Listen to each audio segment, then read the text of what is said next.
Salut à tous les amis de Vetted, c'est Patrick, de l'équipe Vetted. Aujourd'hui, nous allons aborder ce sujet. Il y a 3 jours, le président Trump leur a donné l'ordre de lancer le processus d'identification et de déclassification des dossiers OVNI et UAP. Je veux dire, auriez-vous un jour imaginé qu'en tant que secrétaire à la Défense, vous seriez chargé de déclassifier l'existence d'une vie potentiellement extraterrestre pour le peuple américain et pour le monde entier? Je n'avais absolument pas ça en tête. Chaque fois qu'il y a une anomalie qui est observable et reproductible et qu'un modèle de physique théorique, c'est toujours l'anomalie qui l'emporte. Que ce soit le rayonnement du corps noir avant la révolution quantique, l'orbite de Mercure, qui n'était pas expliquée par Newton et mieux expliquée par Einstein, ou les ovnis.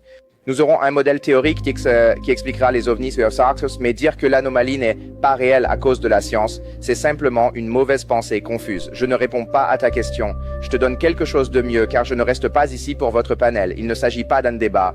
Vous avez un excellent panel. Je veux vous dire 4 choses. Au Pentagone et à la Maison-Blanche, il y a une discussion. Ils débattent pour savoir si une honnêteté radicale doit être le fondement des 4 choses que vous devez découvrir comment exprimer. La première est la reconnaissance formelle des faits connus concernant les ovnis. Deuxièmement, la reconnaissance formelle de ces choses encore inconnues. Troisièmement, une reconnaissance formelle de la présence et de la réalité des ovnis, c'est-à-dire que nous ne sommes pas seuls. Nous ne l'avons apparemment jamais été. Et quatrièmement, ce qui est très important, il vous faut exposer au public la définition première, ou je dirais la définition provisoire, les connaissances qu'ils ont acquises jusqu'à présent, ainsi que les préoccupations mondiales en matière de défense qui ont été à l'origine même de la nécessité de la confidentialité. Et si nous parvenons à accomplir cela dans les prochains jours, les prochains mois, peut-être même lors de votre discours sur l'état de la nation, si c'est vous qui l'annoncez, ce serait alors quelque chose de vraiment extraordinaire. Si nous y parvenons, c'est un petit pas, mais un bond gigantesque pour l'humanité.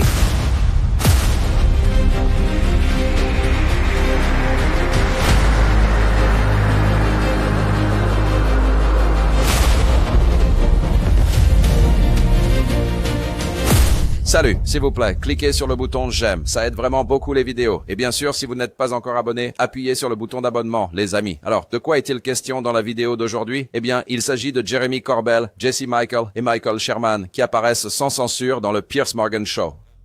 Jeremy a toujours été le premier à parler un peu avec Piers en tête-à-tête et ensuite Jesse et Michael Sherman ont eu une sorte de mini-débat en ligne et Jeremy a dit à la fin de son interview, en fait, « Je ne participe pas à la table ronde. Je refuse de participer à ce tour de table. Ce n'est pas négociable. C'était plutôt intéressant, mais nous avons vraiment beaucoup de choses à couvrir dans cette vidéo aujourd'hui. Alors, autant commencer tout de suite. D'abord, nous allons examiner la section de Jeremy Corbell de l'interview et ensuite nous passerons au débat de Jesse et Michael Shermer. Il a divulgué des informations secrètes. Il n'aurait pas dû faire ça. Vraiment? Tu comprends? Eh bien, je ne sais pas si elles sont vraies ou non. Je peux te dire qu'il a divulgué des informations secrètes. Il n'aurait vraiment pas dû faire ça. Il a commis une très grosse erreur. Il a emporté des informations confidentielles. Non, je n'ai aucune opinion là-dessus. Je n'en parle jamais. Beaucoup de gens le font. Beaucoup de gens y croient. Tu y crois, Peter? Eh bien, le président peut déclassifier tout ce qu'il veut. Alors si vous voulez faire une annonce... Je pourrais le sauver grâce à la déclassification. Eh bien, l'interprétation la plus évidente, c'est que si Obama a réellement divulgué des informations secrètes, alors cela doit être la vérité et nous en serons informés très prochainement. Le président a donné l'ordre aux agences américaines, y compris le ministère de la Défense, d'identifier et de rendre publics les dossiers gouvernementaux concernant les ovnis, les UAP et les entités extraterrestres. Eh bien, Jeremy Corbell, un cinéaste et chercheur en ovnis très connu, rencontre aujourd'hui des représentants du gouvernement. Et il est avec nous en direct maintenant. Jeremy Corbell, je veux dire, tout cela est un sujet absolument fascinant pour nous, les profanes, qui nous passionnons pour les extraterrestres. Il m'a semblé très clairement que le président Obama pensait vraiment sérieusement ce qu'il avait dit initialement à Brian Tyler Cohen. Et quand il y a eu cette énorme agitation après, il a un peu nuancé ses propos. Mais à ce moment-là, il avait vraiment l'air de croire que les extraterrestres existent. Eh bien, je suppose que la réalité n'est plus vraiment ce qu'elle était. Vous savez, voir ça de la part d'un président, d'un ancien président, le dire sans aucune réserve, c'est tout simplement incroyable. Et puis, vous savez, de dire toute une série d'autres choses qui étaient en fait complètement inexactes.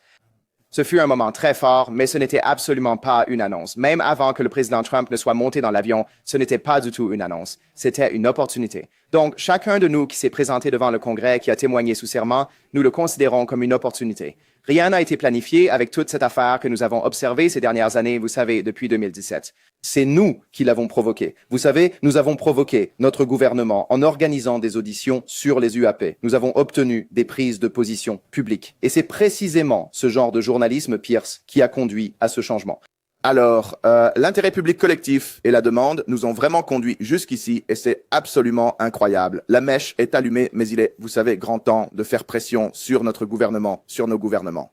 Je veux dire, pour moi personnellement, quand on considère la taille absolument gigantesque de l'univers, il a toujours été pour moi une certitude absolue qu'il doit forcément y avoir d'autres formes de vie là-bas. La question qui se pose alors est: avez-vous déjà visité notre planète? Et puis, il y a tout le dossier Roswell, la zone 51, les années 50, les images prétendument de décapités, d'extraterrestres, de plongées, et ainsi de suite, et toute la théorie du complot qui fait rage à ce sujet depuis. Nous allons aborder ensemble quelques questions et réponses fondamentales. Crois-tu sincèrement à l'existence de formes de vie extraterrestres? La première question est la suivante. Oui, ce n'est pas une question de foi. C'est soit la vérité, soit ce n'est pas la vérité. Et c'est pourquoi j'ai cherché à le découvrir. Tu l'as dit toi-même, pas exactement avec ces mots-là, mais il est statistiquement très, très improbable qu'il n'y ait pas de vie intelligente qui ait eu beaucoup plus de temps pour évoluer que nous. Mais la grande question, celle que nous ne pouvions pas poser il y a 10 ans et que tu viens juste de mentionner, n'est pas seulement y a-t-il des extraterrestres? Quand on regarde les étoiles et qu'on voit des soleils avec des planètes en orbite, oui, bien sûr, il y en a. Mais vous avez posé la question, oui, est-ce que vous nous rendez visite ici? Étiez-vous présent ici? Et vous savez, peu importe ce que ça vaut, j'ai, avec mon mentor en journalisme qui fait ça depuis 40 ans, consacré 20 ans de ma vie à ce sujet. Les ovnis sont réels et parfois ils sont habités. C'est une opinion très bien fondée. Étrangement, ce n'est pas un sujet politique. Les gens peuvent tout à fait gérer la vérité à ce propos. Et ce fut une tromperie totale qui a duré des décennies. Et on m'a dit de ne pas réveiller les chiens qui dorment. Vous savez, ils ont peur de le révéler au grand public. Votre gouvernement et le mien, au sein de l'alliance Five Eyes. Qui sont donc ces gardiens? Que se passe-t-il? Pourquoi ne nous l'avez-vous pas dit? Il y en a une réponse vraiment très claire et simple à cela, et on me l'a déjà dit à de très nombreuses reprises. Et vous savez, je crois que nous sommes arrivés à un point, excusez-moi pour la longueur de ma réponse, mais vous avez posé une question d'une grande importance. Nous sommes maintenant à un point où des personnes comme vous en parlent et le comprennent. Et ce n'est pas parce que vous venez tout juste de le découvrir. C'est parce que les gens le voient depuis très longtemps. Des gens ont eu des contacts, même notre gouvernement. Oui, les ovnis sont réels. Parfois, ils sont habités. Et sous serment au Congrès, des gens qui devaient savoir vous l'ont confirmé. Et maintenant, nous devons y faire face et voir ce que cela signifie d'être humain. Et c'est une question intéressante, car c'est un sujet qui revient constamment, n'est-ce pas? On pose toujours la question, sommes-nous seuls? Mais ce n'est pas la fin de la question. La fin de la question est, sommes-nous seuls sur cette planète, n'est-ce pas? Et la plupart des gens oublient d'ajouter cette partie. N'est-ce pas? C'est donc vraiment très intéressant. Et Jérémy fait ici une distinction vraiment pertinente, n'est-ce pas? Parce que c'est quelque chose de tout à fait différent. Comme je l'ai souvent dit sur cette chaîne, la plupart des gens croient qu'il y a d'autres vies dans l'univers. Mais ce n'est pas de ça que la plupart parlent, n'est-ce pas? Ce que la plupart veulent vraiment savoir, c'est y a-t-il sur cette planète d'autres vies que nous qui ne soient pas, vous savez, la vie animale et végétale que nous connaissons déjà et d'autres vies intelligentes, des extraterrestres. Nous savons tous de quoi nous parlons ici. Bon. Et tenez, figurez-vous qu'il y a eu, en fait, une toute nouvelle information de la part du ministre de la Guerre, Pete Exit. J'espère que je prononce ce nom correctement. Exit. Je ne suis pas sûr. En tout cas, il vient tout juste d'être interrogé sur l'instruction de Trump de déclassifier des documents parce qu'il n'y avait pas eu de mouvement officiel à ce sujet jusqu'à présent, n'est-ce pas? Ce n'était qu'une sorte de tweet que Trump avait publié.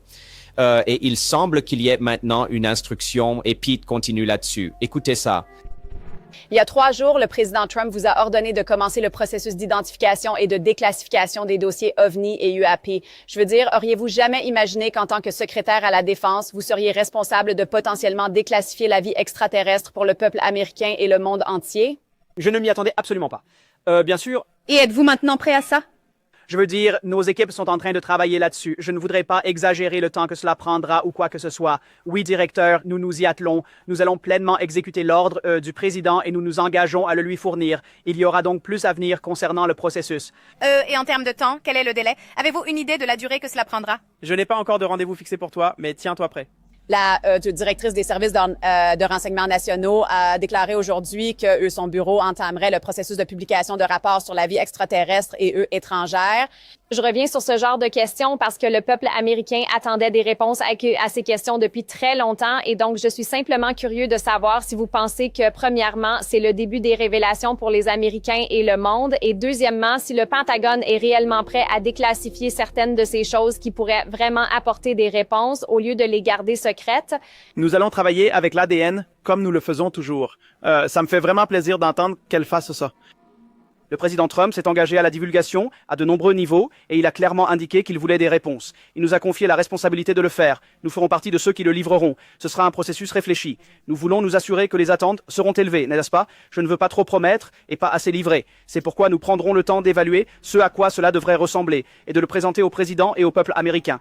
Alors, quelques points là-dessus. D'abord, il en rit un peu, non? Car c'est encore pris comme une blague, non? Non, ce n'est pas une blague. La question était, y a-t-il de la vie ailleurs? Encore cette blague. Oui, nous avons des extraterrestres parmi nous. Vous savez, n'est-ce pas? Oui, nous avons trouvé des ovnis écrasés. On dirait qu'il ne croit pas vraiment qu'il y ait quelque chose qui existe là-bas. Il ne fait que prendre au sérieux ce que Donald Trump lui raconte. Et encore, ils vont publier des dossiers sur les ovnis, n'est-ce pas? C'est-à-dire uniquement des choses non identifiées et que nous ne pouvons pas expliquer. Cela ne signifie pas automatiquement des extraterrestres. Bien que Trump ait déclaré, il va rendre public des documents concernant les aliens et les extraterrestres. Enfin, si ensuite ils répondent, eh bien, nous n'avons aucun document sur les aliens et les extraterrestres. Comment pourrions-nous les divulguer? Ou, personnellement, je pense que ça va être un véritable chaos. C'est exactement ce que je veux dire.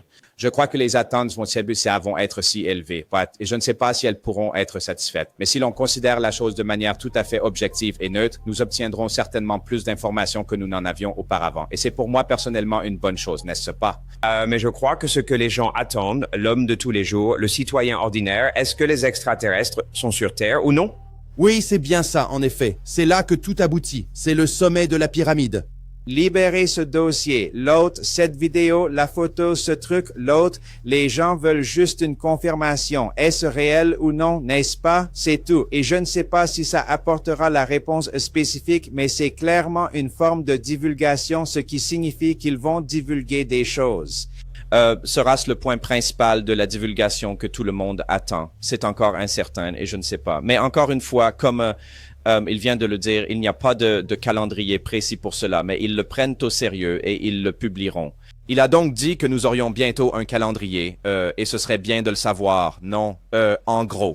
Alors, dites-moi ce que vous pensez de tout ça dans les commentaires. Un gars vient de gagner $1 million en créant un film d'IA avec VO3 sur la scène du 1 Billion Followers Summit, organisé par le gouvernement des Émirats Arabes Unis.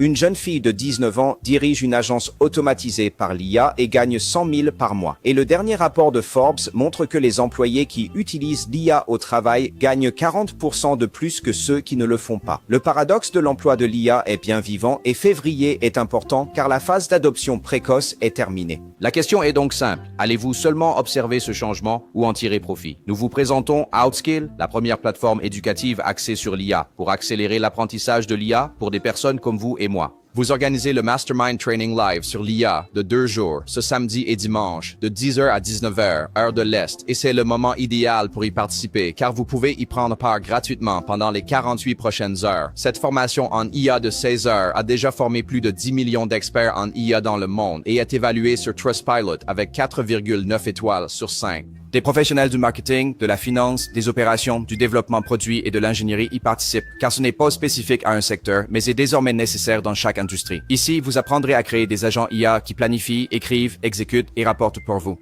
Automatisez vos flux de travail qui fonctionnent même pendant que vous dormez. Connectez des outils tels que Sheets, Notion, les CRM et les emails pour créer des systèmes rentables et efficaces. Utilisez l'IA pour gagner des heures chaque semaine et vous assurer un avantage concurrentiel au travail. Mais ce n'est pas tout. Vous apprendrez comment en tirer profit. Les participants à cette formation ont lancé des services alimentés par l'IA qui génèrent 3 à 4 000 euros par semaine en appliquant simplement les systèmes qu'ils ont appris. Pour démarrer votre année, Wasan, vous recevrez également des bonus premium à vie comme l'AI Prompt Bible, l'AI Profit Roadmap, votre AI Toolkit Builder personnalisé, mais seulement si vous participez aux 2 jours. Et voici le plus intéressant. Si vous vous inscrivez, vous aurez accès à l'AI Survival Hackbook 2026, une compilation complète des changements d'IA à venir en 2026 et des étapes pratiques que vous pouvez prendre pour vous préparer. Les places sont limitées. Utilisez le lien dans la description pour nous rejoindre et rejoignez la communauté WhatsApp pour rester informé avant que ça n'explose. Alors, je vous ai posé une question importante et vous m'avez fourni une réponse longue et très détaillée. Alors, vous avez soulevé une question majeure, à savoir précisément. Vous savez, votre sujet principal, c'est la transparence gouvernementale.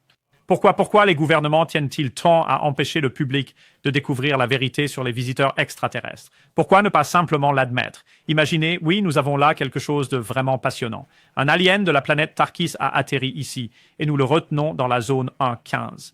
En d'autres termes, pourquoi fait-on alors un effort si déterminé et si manifeste pour le supprimer?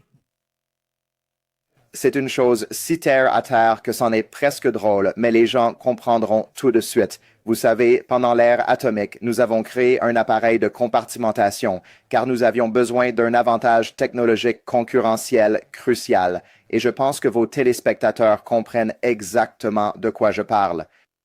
Alors, dans cette architecture des programmes nucléaires, il y a eu soudain de meilleurs systèmes de capteurs et il semblait que de plus en plus d'UAP apparaissaient, ce qui, pour ceux qui veulent le savoir, signifie en fait juste OVNI, contact. Et ce qu'ils ont fait était très intelligent. Ils ont utilisé l'appareil du programme atomique pour la compartimentation, car ils nous avaient un peu laissé en plan durant l'ère atomique, notamment avec Los Alamos. Et ils ont dit, oui, d'accord, jusqu'à ce qu'on découvre ce qui se passe. 2 choses. Premièrement, la sécurité nationale. Il ne s'agit pas qu'ils essaient de cacher la nature de la réalité aux gens. C'est avant tout la sécurité nationale.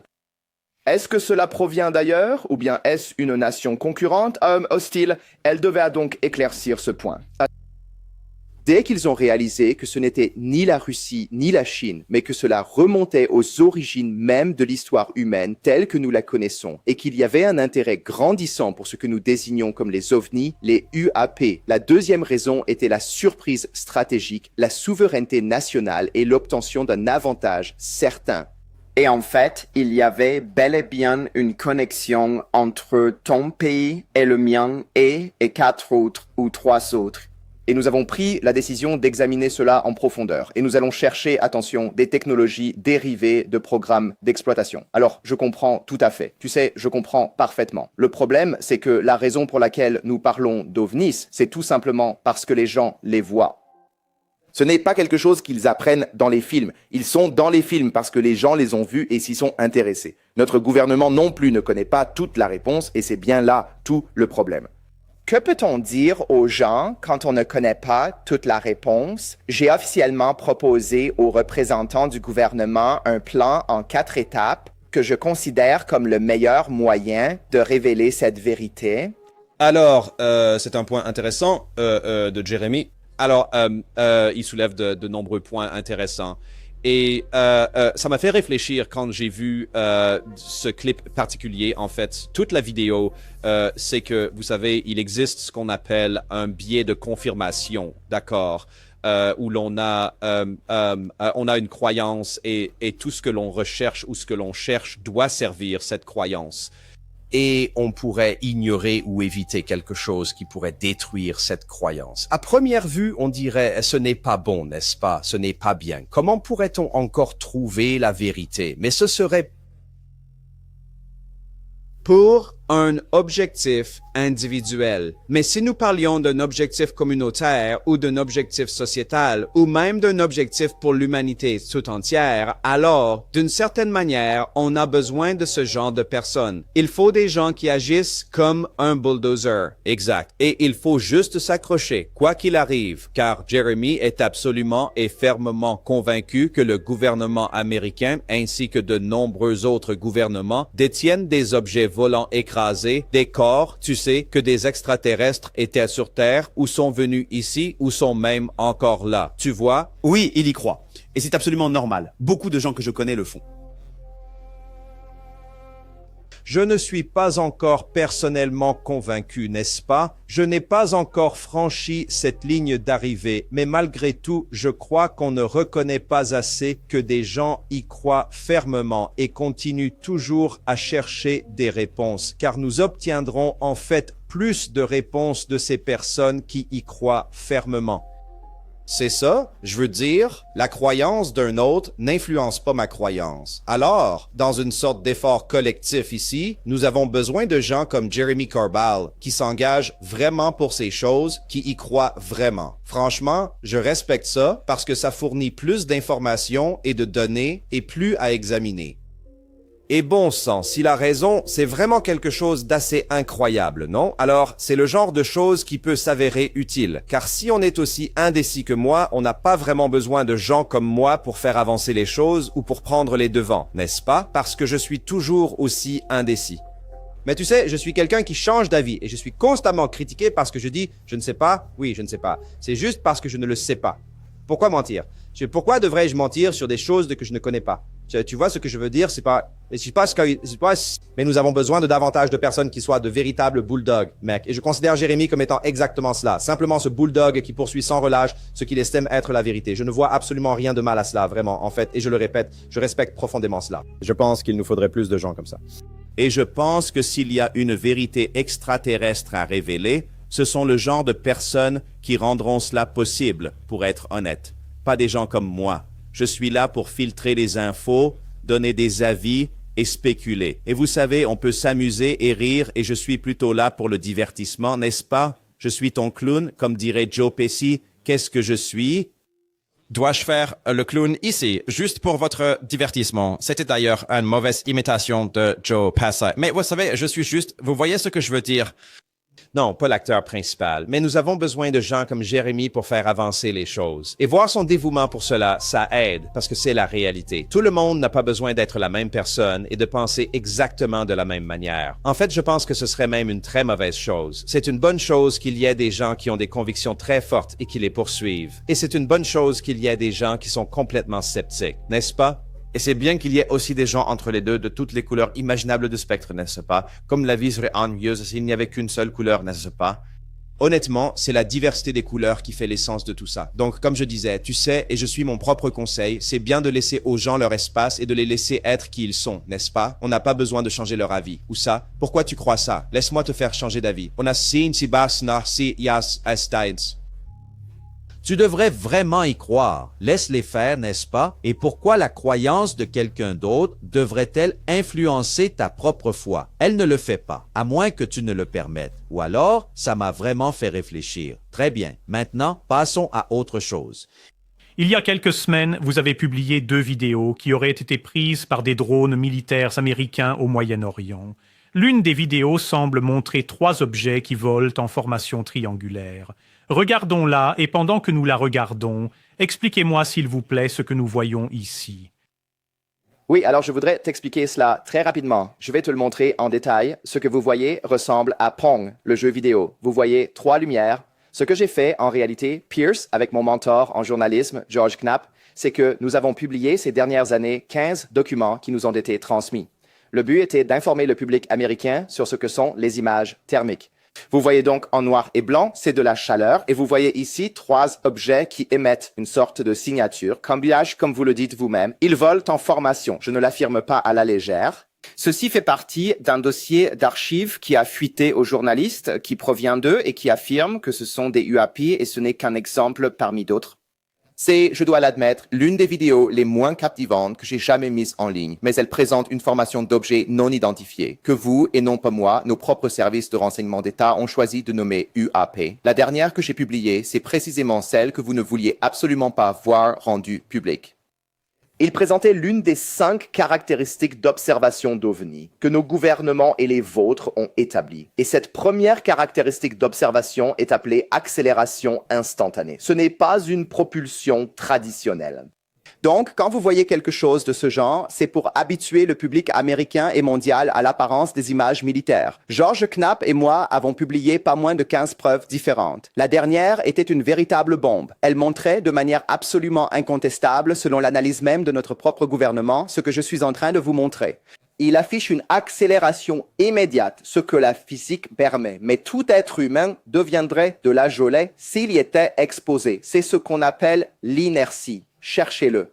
Excellent mot. J'ai dû l'apprendre, n'est-ce pas? Une accélération instantanée signifierait que les forces G transformeraient simplement le corps humain en gelée. On a maintenant la possibilité de consulter en ligne l'analyse gouvernementale d'un OVNI, d'un UAP, qu'ils ont identifié comme un UAP et qui accélère instantanément vers la droite en regardant les images. C'est censé être impossible. Le problème est que nous voyons maintenant que ce n'est pas le cas. Nous avons théorisé à ce sujet. Des témoins l'ont expliqué. Le commandant David Fravor a poursuivi un OVNI pour l'armée américaine en 2004 et a témoigné sous serment devant le Congrès qu'il l'avait fait, que ce n'était pas à nous et qu'il l'avait sur leur radar détecté. Et il a accéléré instantanément au-delà des capacités humaines. Ce n'était pas la Chine, pas la Russie. Ce n'était pas une nation technologiquement connue de nous. Alors maintenant, tu peux le voir. La vidéo que tu as montrée était cool, mais regarde les 15 éléments que Georges et moi avons publiés. Regarde le dernier. C'est série UAP 2021. Une accélération instantanée, en apparence. Et c'est ainsi que notre gouvernement l'a désigné. Alors, c'est intéressant. Les deux toutes dernières vidéos que George et Jeremy ont publiées presque l'une après l'autre, il y a eu celle du triangle qui était un peu, tu sais, elle montrait 3 lumières distinctes qui se déplaçaient. Et j'ai vu Michael Schumer dire « les gens pensaient que c'était un objet triangulaire. » Et c'est ce que Jeremy et George affirment. Et vous savez, Michael Schumer qui apparaît plus tard dans la vidéo, mais George et Jeremy n'ont jamais dit ça, juste pour être juste. Ils ont dit qu'il s'agissait de 3 choses distinctes. C'était précisément ça le point. Ils ont dit que ce n'était pas un objet triangulaire. N'est-ce pas? Donc, c'est quand même assez intéressant. Et plus sur Michael Schumer plus tard. Mais vous savez, ces 2 vidéos... Bon, d'accord, celui avec les 3 lumières et la disposition triangulaire. Je crois que ce ne sont que des oiseaux. J'ai vu des oiseaux qui, dans cette vidéo, étaient à s'y méprendre. C'était littéralement une vidéo en vision nocturne qui semblait identique, vraiment identique dans la façon dont ils se déplaçaient et à tous égards, je n'ai vraiment pas pu faire la différence. Exact. Je l'ai posté sur Reddit et au début, j'ai un peu blagué, j'ai un peu fait semblant et j'ai juste dit « Et regardez, voici une autre vidéo d'OVNI. Vous savez, une qui ressemble étrangement à celle-ci et je suis absolument certain que les spectateurs ont pensé « Oh mon Dieu ». Et puis, je leur ai révélé « Eh bien, en fait, ce ne sont que des oiseaux. » N'est-ce pas? Parce que c'est juste comme ça. Nous comblons les lacunes. Nous remplissons vraiment les vides et tout ce qui manque, tout ce qui se passe là, n'est-ce pas? Nous assemblons les pièces manquantes. N'est-ce pas? Nous n'avons pas besoin de voir le tableau entier pour comprendre la situation dans son ensemble. Nous complétons le reste de l'image, n'est-ce pas? Si je vous montrais un puzzle de 1000 pièces, un truc comme ça, vous savez, où, disons, 50 pièces manquent, vous seriez capable de compléter ces 50 pièces. Mais ce pourrait être des détails qui pourraient changer radicalement de quoi il s'agit, n'est-ce pas? Là, il faut être très prudent. La plupart du temps, ça marche, mais pas toujours. Donc, la deuxième vidéo dont Jeremy parle avec l'accélération immédiate, je ne sais pas. Je veux dire, c'est ce qu'il dit, non? Je ne sais pas. Je veux dire, qu'est-ce que j'en sais, moi? Tout d'abord, je ne suis pas un expert en vidéo, ni un expert en vidéo militaire, et pas du tout un expert en quoi que ce soit. Je dois juste attendre de voir pour ce genre de choses. Mais ma plus grande question, et je l'ai déjà posée quand cette vidéo est sortie, est avant tout l'origine de ces vidéos. Et Jeremy répète constamment que ces vidéos sont classifiées par l'armée comme des UAP. C'est ce que l'armée affirme, n'est-ce pas? C'est bien là mon propos, vous comprenez? Mais ce que je voudrais savoir, c'est, d'accord, mais combien de temps avez-vous réellement passé à examiner cette vidéo avant de lui attribuer la désignation UAP? N'est-ce pas? Je veux dire, ce n'était qu'un après-midi ou une enquête de 3 ans avec des centaines de personnes. Parce que c'est une énorme différence. Oui, l'armée l'a qualifié d'UAP, la vidéo. D'accord. Quel effort a été déployé pour cela et quel effort pour le découvrir? Est-ce que ça a du sens? Cela change vraiment tout à ce sujet. Cela modifie complètement la validité de la vidéo, à mon avis, et nous ne recevons tout simplement jamais cette information. Alors, aussi formidable que soit la divulgation de cette information, il manque aussi de nombreux détails cruciaux qui nous aideraient vraiment à déterminer ce que c'est réellement. N'est-ce pas? Beaucoup trop de gens ont la fâcheuse tendance à dire que c'est une accélération instantanée. Je veux dire, on ne fait que regarder une vidéo. N'est-ce pas? Ce n'était qu'un seul point de vue, une simple constatation. Il n'y avait aucune autre précision. Ce n'est tout simplement pas suffisant, à mon avis, pour pouvoir l'établir, pour dire que c'est... Présente l'une des 5 grandeurs observables, n'est-ce pas? L'accélération instantanée, le fait de briser les lois de la physique, l'inertie, tout ça. Personnellement, je ne vois pas comment c'est possible, n'est-ce pas? Avec un seul point de données. Ce n'est juste pas assez, mais au final, plus d'informations que ce que nous avions. Pas vrai? Jérémy avec la mentalité de bulldog. Et c'est ainsi que j'apprends à apprécier ces choses qui se manifestent au final. Mais je ne suis pas certain de pouvoir déjà adhérer à cette conclusion selon laquelle cela témoigne d'une accélération immédiate. Mais, vous savez, chacun doit décider par soi-même jusqu'à ce qu'il y ait une enquête approfondie sur cette vidéo. Et vous savez sur les événements qui se sont produits autour de cet incident. Toute cette histoire avec la zone 51. Je veux dire, qu'est-ce que c'est que cette zone 51? Je sais qu'elle se trouve dans le désert du Nevada. Que dit le gouvernement, ce qu'il en est, et quelle part de vérité a été réellement établie concernant l'ensemble de l'incident de Roswell de 1947 et tout ce qui s'ensuit, le prétendu transport vers la zone 51, la rétro-ingénierie d'extraterrestres, et ainsi de suite. Combien de tout cela a-t-il été vérifié au final? Oui, il a été confirmé à 100% qu'il y a eu un crash. Et c'est un document historique qu'il y a eu un crash ou quelque chose de similaire. Et il a été effectivement transporté à la base aérienne de Wright-Patterson. Or, la légende de la zone 51, la seule raison pour laquelle vous connaissez ce mot, à part qu'Obama fut le premier président à le prononcer, c'est que George Knapp, en 1989, a présenté un homme nommé Bob Lazar. Et Bob Lazar a affirmé que nous possédions 9 soucoupes volantes cachées dans un hangar sur un site connu sous le nom de Site 4 au sein de la zone 51.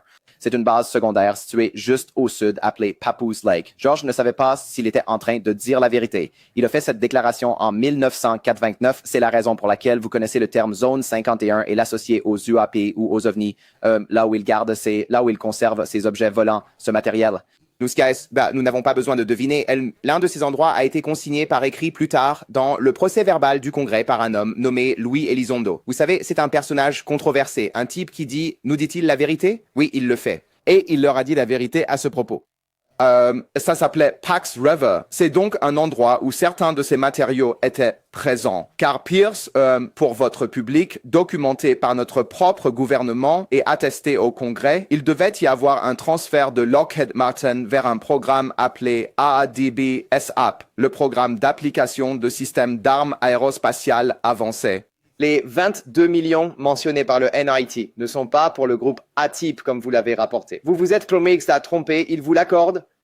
C'était chez un groupe dirigé par un homme nommé Dr. James Lakatsky qui dirigeait le programme OVNI de la Defense Intelligence Agency. Et il est venu avec George à mon émission et a admis au monde, parce qu'il en avait l'autorité et nous l'a dit, il a admis un ovni, un objet volant construit par une intelligence non humaine que notre gouvernement possède. On pourrait penser que c'est une nouvelle mondiale.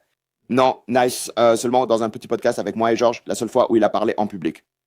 Donc, on les a. Hal Puthoff, dans le podcast de Joe Rogan, le scientifique qui a travaillé dessus pendant des années, a dit que nous en avions 10 ou plus en possession des États-Unis. Maintenant, des gens qui n'ont rien à gagner, qui ont signé des accords de confidentialité, qui ont consacré leur vie, qui sont des scientifiques et des physiciens, qui ont travaillé dessus et vous ont dit que nous les avons, s'expriment.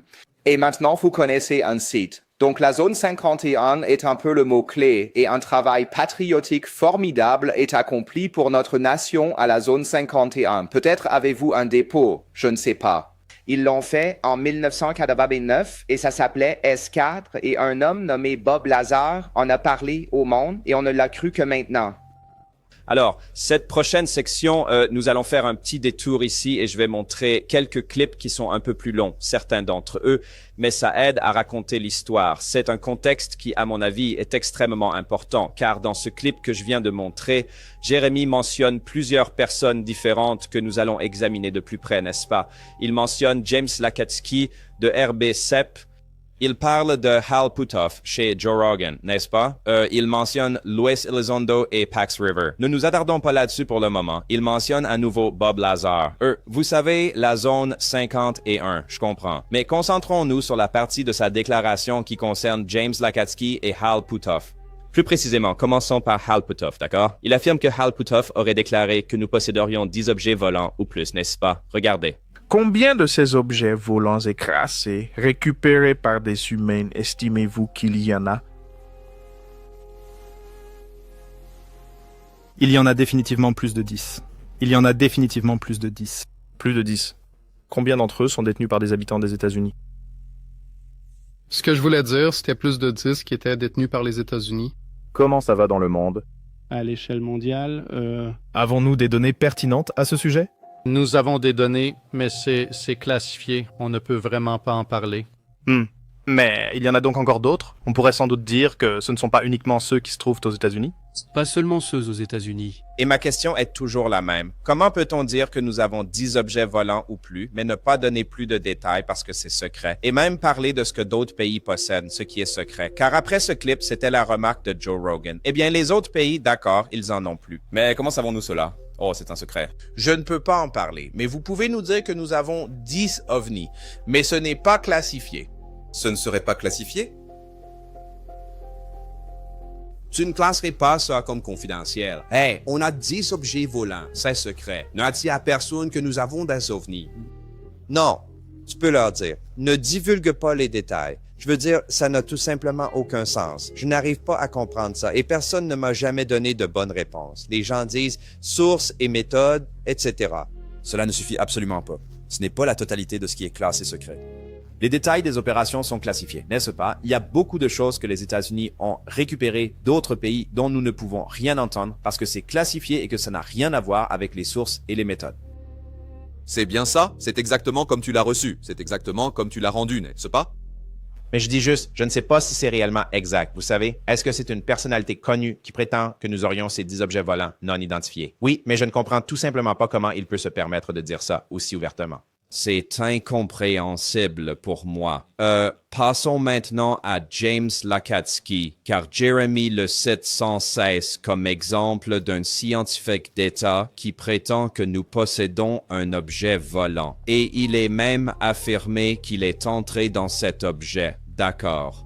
C'est l'affirmation de James Lacatski qu'ils ont pu ouvrir un objet volant non identifié et qu'il a pu y entrer, n'est-ce pas, où il n'a vu aucun moyen de propulsion, ni aile, ni source de carburant, ni commande, ni rien de tel, n'est-ce pas? Et vous insinuez en quelque sorte qu'il s'agit d'une technologie exotique, non humaine, d'origine extraterrestre, n'est-ce pas?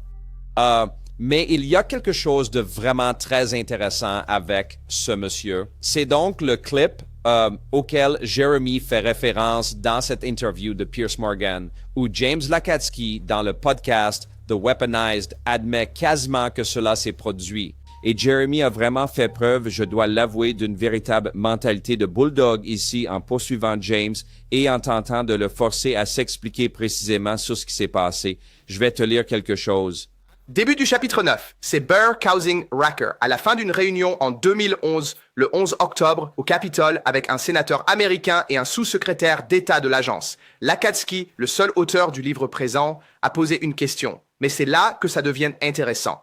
Vous, monsieur le docteur Lacatski, avez déclaré que les États-Unis étaient en possession d'un objet volant d'origine inconnue et avaient réussi à pénétrer à l'intérieur de celui-ci. Cet objet possédait une configuration profilée, adaptée au vol aérodynamique, mais ne présentait aucune entrée d'air visible, aucune sortie d'échappement, ni aile, ni gouverne. En fait, il ne semblait avoir ni moteur, ni réservoir de carburant, ni carburant. Bon, il y a une suite que je vais vous lire tout de suite, mais cela signifie qu'ils sont officiellement autorisés à nous dire que le gouvernement des États-Unis a en sa possession un objet volant d'origine inconnue et qu'ils ont eu accès à l'intérieur. Est-ce exact? Le libellé que tu as lu est tout à fait exact. Ah, mais tu vas au-delà du simple libellé. Je veux dire, en fait, non, je ne le suis pas. Je le suis, je ne le suis pas. Ah oui, c'est ça, bien sûr. Oui, c'est absolument ça. C'est vrai, et c'est vrai. D'accord. Vous nous dites, Vous nous l'avez dit parce que vous étiez autorisé à le faire, que notre gouvernement possède un OVNI et a pu pénétrer à l'intérieur, n'est-ce pas? Oui, j'ai eu le droit de vous le dire. Laissez-moi vous montrer le dos du livre, c'est... Je sais. Un instant, s'il te plaît. Georges, est-ce que tu pourrais traduire, Georges? Bon, d'accord. Essayons une autre approche. Comment savons-nous que c'est un objet volant et non un cale-porte? Nous l'avons examiné. Il n'a pas de moteur. Il n'a pas d'aile. Pas de carburant. Nous ne savons pas s'il bouge. Savons-nous que c'est un objet volant ou juste une pierre? Georges, tu abordes la discussion plus approfondie qui a eu lieu ce jour-là. Nous ne pouvons pas nous y attarder, mais je te le dis, nous essaierons de traiter cela à l'avenir, mais c'est délicat. C'est ça rend les choses... Pourquoi cela est-il délicat? Les choses qui sont décrites ici semblent vraiment très primitives. Alors, pourquoi est-ce délicat? Pourquoi ce sujet que le gouvernement américain possède un OVNI et l'a rétro-ingénieré? Vous l'avez pourtant admis. Pourquoi est-ce délicat? Les détails, je suis de la vieille école. Je n'utiliserai pas le terme, je n'utiliserai pas les mots d'adversaire ou de concurrent pour la façon dont nous le décrivons. Nous sommes encerclés. Pause. Eh bien, peut-être pas littéralement encerclés, mais j'espère sincèrement que nous ne sommes pas menacés à ce point par nos ennemis. Et nos ennemis, vous pouvez en être absolument certains, sont en train d'écouter cette émission en ce moment même. Vous pouvez être absolument sûr qu'ils ont surveillé l'OZEP. Vous pouvez être certain qu'ils avaient peut-être des employés, espérons que ce n'était pas à la DIA, mais plutôt parmi les sous-traitants qui transmettaient des informations. J'en suis absolument certain. Je le sais pertinemment. Alors, la situation est telle que nous ne pouvons absolument rien dire de plus que ce qui nous a été officiellement autorisé. Et regarde, Eric Davis a également affirmé que James Lacatski est réellement entré dans le vaisseau spatial et toutes ces choses, et que le général l'a aussi touché, et il ne pouvait pas concevoir que ce n'était pas la Chine ou la Russie ou l'un de ces pays, tu sais. Mais nous devons simplement nous en remettre à la parole des gens. Il n'y a pas, vous savez, de véritables preuves ou d'indices concrets pour étayer cela. Ce que j'ai trouvé aussi très intéressant, c'est que, dans cette même interview, James Lacatski et Jeremy ont commencé à parler de David Grush, de ses enquêtes et de ses témoins. Et j'ai toujours trouvé cette partie particulièrement fascinante. Bon, c'est un extrait assez long que je vais vous diffuser tout de suite, mais il en vaut vraiment absolument la peine pour le contexte global compris. Restez donc bien à l'écoute et faites bien attention aux détails de ce dont ils parlent avec Grush et tout particulièrement aux témoins de David Grush et aussi aux faux documents. Vous verrez ce que je veux dire. D'accord, alors laissez-moi récapituler une dernière fois. En gros, ce que David Grush nous a raconté, vous deux, vous considérez que ces informations sont tout à fait crédibles, n'est-ce pas? C'est bien ça, votre réponse?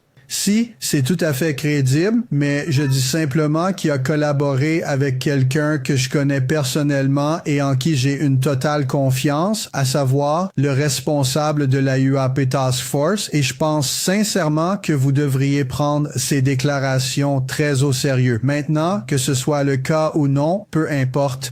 Si nous pouvions prendre un instant ici, j'ai observé quelque chose que j'aimerais aborder et que je considère particulièrement en ce qui concerne les ovnis et le paranormal. Il y a des gens qui ont écrit, qui ont parlé de choses, de sujets sur lesquels ils se trompent complètement. Mais ils y croient sincèrement, profondément. On ne peut absolument pas les traiter de menteurs. Ils y croient dur comme fer. Eh bien, combien de ces personnes avec qui David Grush a eu des contacts peuvent être classées dans cette catégorie? Je pourrais vous énumérer une liste complète de ces personnes dès maintenant, mais je ne le ferai pas. Je veux dire, il est évident que je respecte leurs opinions, mais je sais pertinemment que ce qu'ils disent est faux. C'est donc un phénomène. J'espère sincèrement que cela ne se propage pas à tous les domaines sur Internet, car sinon, nous nous retrouverions en de très grandes difficultés. Car cela signifierait que les gens, c'est délirant, c'est le mot juste, le mot correct. Je ne suis ni psychiatre ni psychologue. Je ne sais pas ce que c'est. Oui, mais attendez, Grush n'est pas là pour parler de ce dont il parle. Il parle de nom de programme, il a parlé de nom de programme, il a parlé des lieux de stockage d'OVNI, ce que vous avez déjà reconnu, que nous les possédons et les exploitons. Donc, il parle de choses très tangibles et physiques.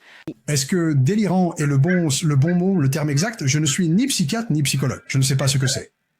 Oui, mais attendez un instant, parce que Grush n'est pas là pour nous dire qui a parlé. Mais il parle de nom de programme. Il a parlé de noms de programmes, de lieux de stockage d'OVNI, ce que vous avez déjà admis que nous possédons et exploitons. Donc, il parle de choses très tangibles et physiques, de personnes qui ont travaillé sur des OVNI, sur ces programmes. Une partie des 40 témoins qui sont venus morts à lui sont des gens qui travaillent réellement sur ces programmes OVNI hérités, qu'il dit exister. Nous en avons parlé. Nous quatre, nous en avons tous parlé. Nous savons que des programmes hérités d'OVNI ont existé, que vous puissiez en parler ou non. Nous savons qu'ils ont bel et bien existé. Alors, pour reprendre un peu ce qu'il a déclaré, il affirme qu'il y a des individus qui ont une expérience directe et de première main. Il ne s'agit pas d'opinions qui peuvent être fausses ou justes, mais de savoir si ces programmes ont existé et si nous avons cet engin sur lequel nous avons travaillé. D'accord. Et j'ai constaté dans de nombreux cas ce que j'appellerais et ne peut s'appeler que des documents falsifiés. Alors... D'accord. Alors, il y a une autre chose dont nous devrions parler. Donc, les OVNI, qu'est-ce que vous voulez dire par là? Il y a eu des faux documents? Elles sont falsifiées. Quoi? Leurs documents parlent de programmes qui ne sont pas considérés comme des documents officiels légitimes. Au sein des serveurs de renseignement, au sein de votre propre industrie, il y a des documents falsifiés à l'intérieur même de l'int de notre gouvernement, vous savez? Ou alors, de quoi êtes-vous réellement en train de parler? Seulement sur Internet, est-ce que vous parlez de... Je parle de tous les deux. Vraiment? Quoi? Comment cela a-t-il pu arriver, des documents falsifiés au sein de nos propres services de renseignement? Ah bien, vous savez, ils en ont même parlé dans un épisode de X-Files. Chaque programme à accès spécialisé dispose d'un officier de contre-espionnage. C'est leur travail.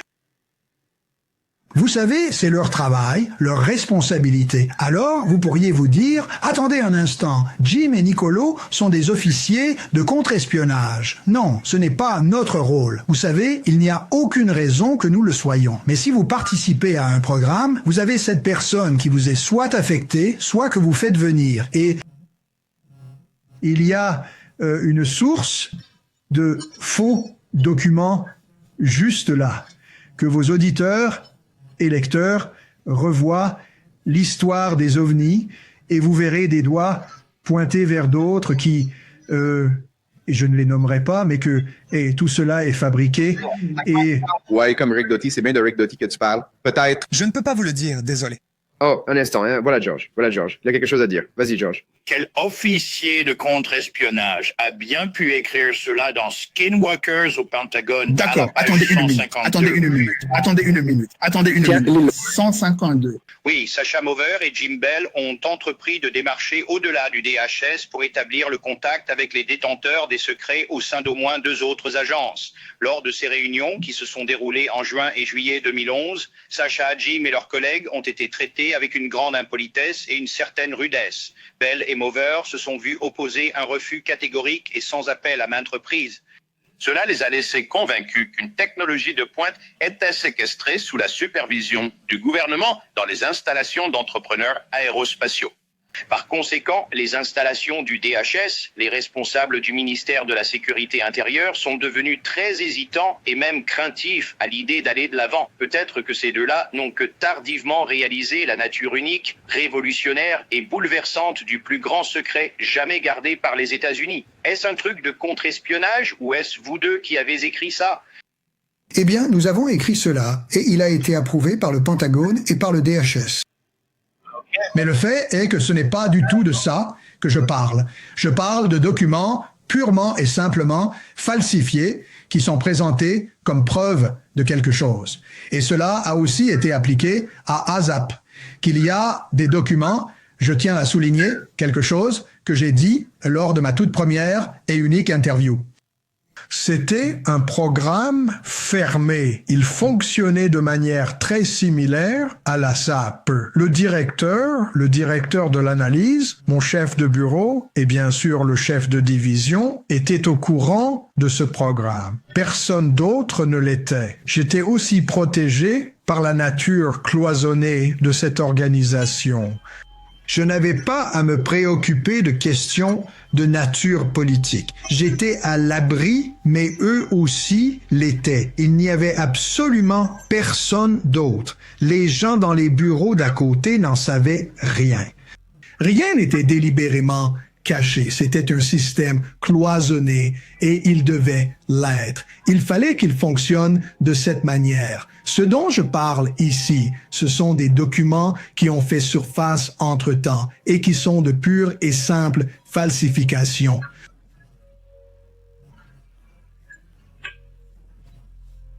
Encore une fois, je ne dis pas pourquoi cela a été fait. Ce que je dis officiellement, c'est que si c'était une opération de contre-espionnage, ce n'était probablement pas une très bonne opération. Mais le fait est qu'il y a du matériel bidon dehors. Et nous n'avons aucune raison de faire ça. Et c'est pourquoi, vous savez, on nous a interrogés lors de l'examen de Skinwalkers au Pentagone. Pourquoi avions-nous listé toutes les références? Pourquoi? Parce que nous avons de véritables références. Que les gens puissent le voir ou non, vous savez, étant donné tout le matériel qui est les informations propriétaires contenues dans ces références, c'est une toute autre situation. Mais ce qu'il faut bien comprendre, c'est que nous avons nos propres références et il ne s'agit absolument pas de pures inventions. Elles existent bel et bien et elles se trouvent aussi bien à l'intérieur qu'à l'extérieur de la DIA. Alors, vous comprenez que l'idée sous-jacente ici est que David Grusch est crédible, mais peut-être que certaines des personnes à qui il a parlé ne le sont pas, n'est-ce pas? Elles sont délirantes, selon James Lacatski, bien qu'il ne soit pas certain que ce soit le mot juste, car il n'est pas psychologue. Mais ils sont convaincus de ce qu'ils racontent. Ils ont simplement tort, d'après James Lacatski. Et ils ont vu des documents falsifiés qui se retrouvent au gouvernement et qui sont montrés, n'est-ce pas? De faux documents, de la désinformation, parce que chaque naïf a un officier de contre-espionnage attaché pour, en quelque sorte, éloigner les gens de la piste de ce naïf. Mais alors, est-ce qu'on utilise ça les uns sur les autres? En tant que fonctionnaire du gouvernement américain, ils l'utilisent les uns sur les autres?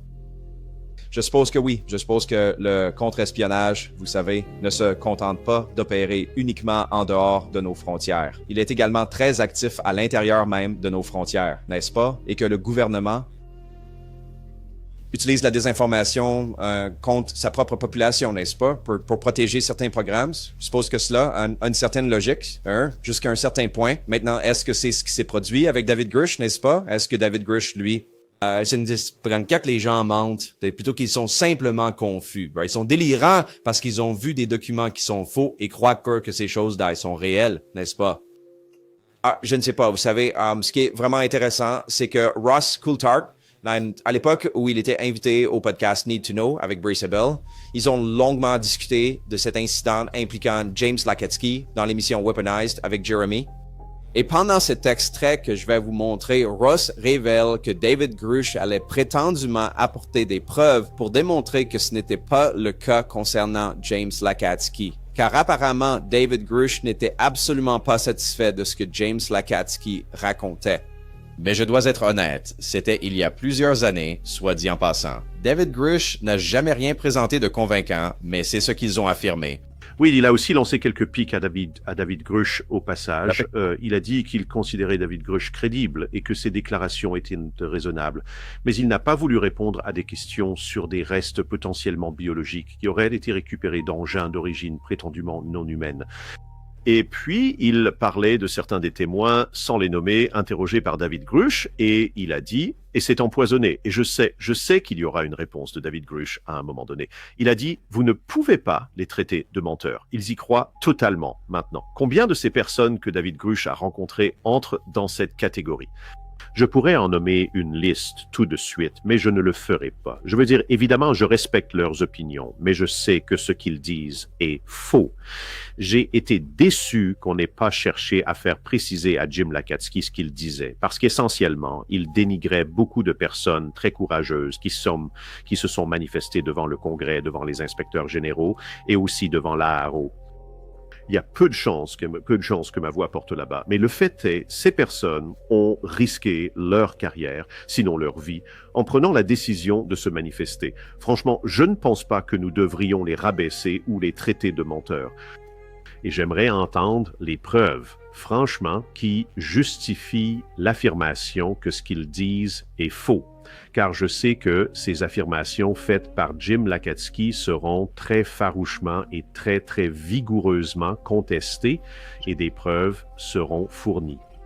Donc, je n'ai jamais vu David Grush présenter quoi que ce soit qui aurait pu prouver que James Lakatsky avait tort. Maintenant, il pourrait y avoir de nombreuses raisons à cela. Vous savez, juste pas envie, oublier, emporter d'autres choses, ceci, cela et le reste, je ne sais pas, n'est-ce pas? Peut-être que les commentaires de James Lakatsky n'ont pas fait assez de vagues dans la communauté, alors les gens ont juste, vous savez, laissé tomber, je ne sais pas. C'est peut-être de ça que parlait son éditorial, celui de David Grush, cet éditorial qui était censé sortir mais qui n'est jamais sorti. Je ne sais pas, c'est difficile à déterminer. Mais une chose dont nous sommes certains, c'est que David Grush a témoigné en juillet 2023, n'est-ce pas, concernant cette enquête de plusieurs années qu'il avait menée, et il avait environ 40 témoins, plus ou moins. Et rien ne s'est produit depuis. Il n'y a eu aucune discussion ou approfondissement de son enquête lors des audiences suivantes, ce que j'ai toujours trouvé étrange et que je n'ai cessé de signaler sur VETED depuis le tout début. Parce que VETED a essentiellement commencé juste au moment où David Grush s'est manifesté, n'est-ce pas? Je planifiais ça des mois avant et puis boum, David Grush apparaît, n'est-ce pas? Franchement, le timing était dingue pour être honnête avec vous. Maintenant, c'est vrai, je ne faisais pas partie de la communauté OVNI avant, donc je ne sais pas vraiment à quel point les choses ont changé à cause de David Grush. Mais en parlant aux gens, il semble que c'était un grand pas en avant, n'est-ce pas? Mais avons-nous fait 2 pas en arrière depuis? Parce que, encore une fois, qu'est-il arrivé à l'enquête de David Grush? Il est passé à autre chose pour aider Eric Burleson avec son enquête, n'est-ce pas? Et je ne sais pas, vraiment. C'est juste, c'est quand même assez intéressant, vous savez. Alors, est-ce qu'on doit vraiment croire que James Lakatsky a été à l'intérieur d'un OVNI? Pas même que Lockheed Martin aurait eu et allait transmettre au programme AWSAP, n'est-ce pas? Je veux dire, il y a tout un fil à tirer là parce que l'AWSAP, la type, n'est-ce pas? L'article du New York Times, apparemment, selon George et Jeremy, tout ça est faux. L'ère de la divulgation, ils ont eu tout ça faux, n'est-ce pas? Alors, c'est pas... vous comprenez ce que je veux dire. C'est juste une immense toile d'araignée de pure folie et tout le monde se demande sans cesse qui détient la vraie histoire. Je ne sais pas si nous obtiendrons un jour la vraie histoire, n'est-ce pas? Et ça, pour moi, fait entièrement partie de la divulgation. Alors, vous savez, tout cela sera-t-il simplement pardonné si le gouvernement se contente de dire « Oui, nous avons des ovnis écrasés et des extraterrestres. » Oui, je pense que oui, pour être honnête avec vous. Mais ce serait quand même intéressant de connaître ces détails, parce que, comme je l'ai toujours dit, il y a beaucoup de gens qui ont menti. On ne sait juste pas qui, n'est-ce pas? Alors, et il pourrait aussi y avoir des gens qui disent la vérité. Encore une fois, on ne sait juste pas qui. Maintenant, passons à la prochaine étape. Eh bien, passons à la vidéo d'Obama où il fait référence à cela. Les aliens existent-ils? Ils sont réels, mais je ne les ai pas vus. Et ils ne sont pas gardés dans la zone 51. Il n'y a pas d'installation souterraine, à moins qu'il n'y ait cette énorme conspiration et qu'il l'ait cachée au président des États-Unis. Il y avait quelque chose de louche dans toute la façon dont Obama a géré cette question. Et puis le fait qu'il soit revenu sur ses propos après, je dois dire. Avant que je... Il a l'intention de nous dire... Il a l'intention de nous révéler. Oui, bien sûr qu'il le fait. Et il en sait bien plus qu'il ne le laisse paraître, je crois. Ils n'ont probablement pas le droit d'en parler pour les raisons que nous avons évoquées, mais ils le devraient. Avant que nous fassions venir d'autres membres du panel, il y a une question que mon équipe tient absolument à ce que je vous pose, à savoir, pourquoi dans la culture populaire, chaque fois que les extraterrestres enlèvent des gens, ils obtiennent toujours les informations d'eux par la technique d'une sonde anale. D'accord. Vous savez, je suis vraiment content qu'on puisse avoir ces plaisanteries parce que nous avons maintenant dépassé cela. Nous avons dépassé ça. Ce sont des choses que les gens disent pour essayer d'ignorer ce qui est juste devant leurs yeux. Alors, je ne vais pas répondre à votre question. Je vais vous donner quelque chose de bien meilleur car je ne vais pas rester pour votre panel.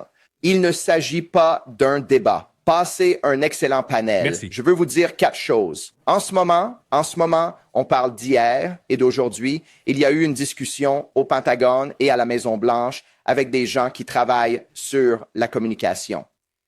Et ils sont en train de débattre pour savoir si une honnêteté radicale doit constituer la base des 4 points qu'ils sont censés articuler. La première chose est une admission formelle des faits connus concernant les ovnis, les peines. La deuxième, une admission formelle des inconnus. 3. Une reconnaissance officielle de la présence et de la réalité des objets volants non identifiés, que nous ne sommes pas seuls, que nous ne l'avons jamais été, semble-t-il. Et quatrièmement, et c'est très important, ils doivent exposer clairement la définition première, ou je dirais les définitions préliminaires au public, leur détermination à ce jour et les préoccupations de défense mondiale qui ont entraîné ce secret en premier lieu. Et si nous parvenons à réaliser cela au cours des prochains jours, des prochains mois, peut-être, qui sait, lors du discours sur l'état de l'Union, si cette annonce est faite, ce serait absolument extraordinaire. Si nous y parvenons, ce n'est qu'un petit pas, mais c'est un immense bond en avant pour l'humanité. Les implications sont stupéfiantes. Alors, je voulais juste vous remercier d'avoir parlé des pannes comme ça. Certains d'entre nous ont lutté très dur, beaucoup d'entre nous l'ont fait.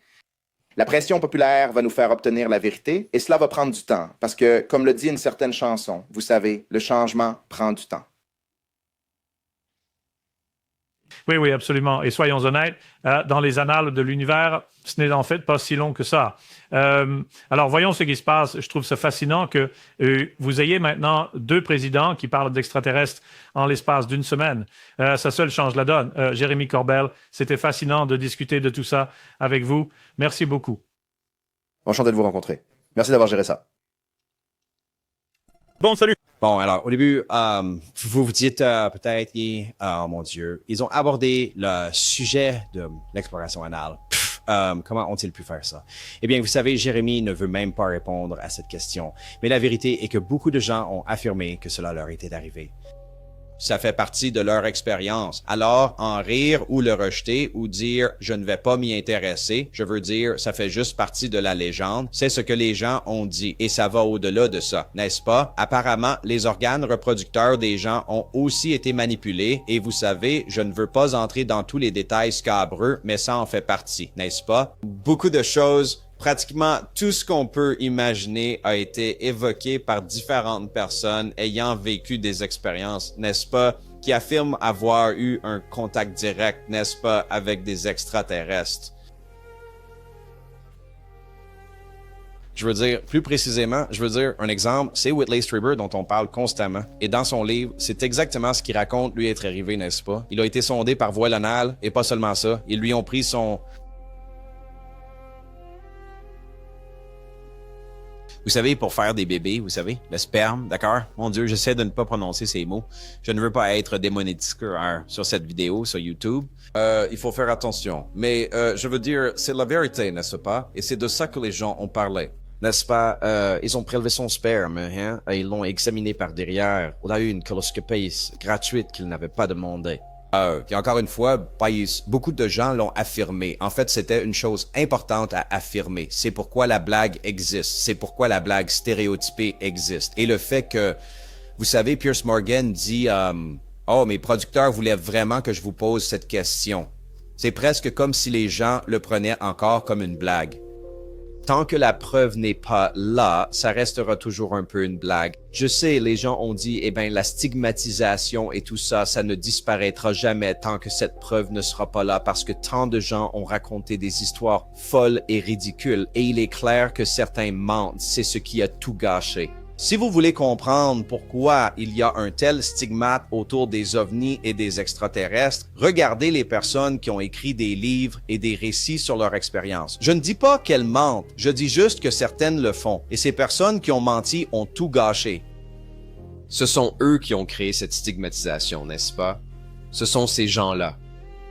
Des gens que vous pouvez apprécier, des gens que vous pouvez respecter, mais au final, c'est pourquoi le stigmate existe, c'est parce que des gens se sont manifestés et ont raconté des histoires absolument fantastiques, sans la moindre preuve, et ont ensuite ajouté à leur récit, ont continué à raconter ces histoires, vous savez, encore et encore. Whitley Strieber en est un exemple aussi, non? Elle a une expérience, et puis après ça, il en a tout le temps, et tout le reste, c'est de la pure folie.